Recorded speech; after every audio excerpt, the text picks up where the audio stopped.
प्रधानमंत्री नरेंद्र मोदी ने फोन कर कांग्रेस अध्यक्ष मल्लिकार्जुन खड़गे का हाल चाल जाना। उनकी जम्मू कश्मीर में जनसभा को संबोधित करते वक्त तबियत बिगड़ गई थी। दरअसल कांग्रेस के राष्ट्रीय अध्यक्ष मल्लिकार्जुन खड़गे रविवार को जम्मू में भाषण देते हुए बेहोश होकर गिर पड़े। जसरोटा विधानसभा क्षेत्र के बरनौटी में संबोधन के दौरान बेहोश हो गए। इसके बाद मंच पर गिर पड़े। इसके बाद उन्हें कुछ मिनट के लिए भाषण रोकना पड़ा। कुछ देर बाद उन्होंने बैठकर कुछ मिनट भाषण दिया, लेकिन बीच में फिर रुक गए। बाद में उन्होंने खड़े होकर 2 मिनट भाषण दिया। जाते जाते सबको यह कहकर संबोधन किया कि वे 83 साल के हैं, अभी मरने वाले नहीं। उन्होंने कहा, तब तक नहीं मरूंगा जब तक मोदी को सत्ता से हटा नहीं लूंगा। इसके बाद पीएम नरेंद्र मोदी ने कांग्रेस अध्यक्ष मल्लिकार्जुन खड़गे से फोन पर बातचीत की। उन्होंने उनके स्वास्थ्य के बारे में जानकारी ली।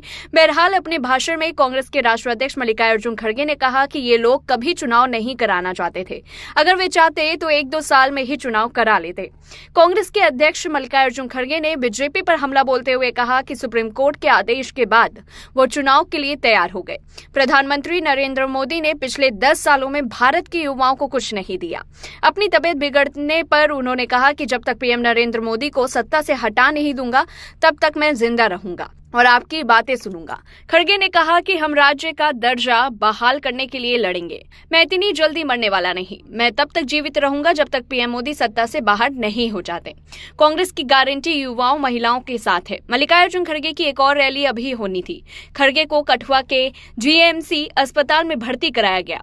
वहीं आपको बता दें कि 10 साल बाद चुनाव हो रहे हैं। कश्मीर का यूथ सब समझने लगा है।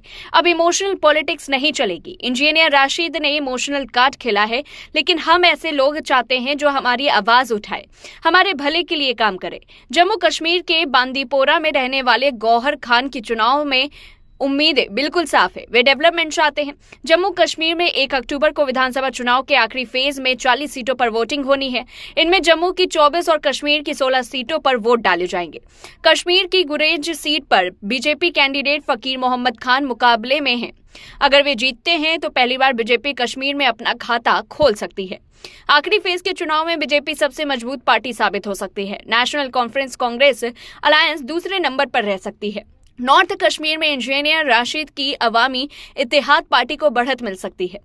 इस पूरी रिपोर्ट को लेकर के आपकी क्या कुछ राय है, कमेंट बॉक्स में बताएं। तब तक के लिए देखते रहिए लाइव टीवी न्यूज।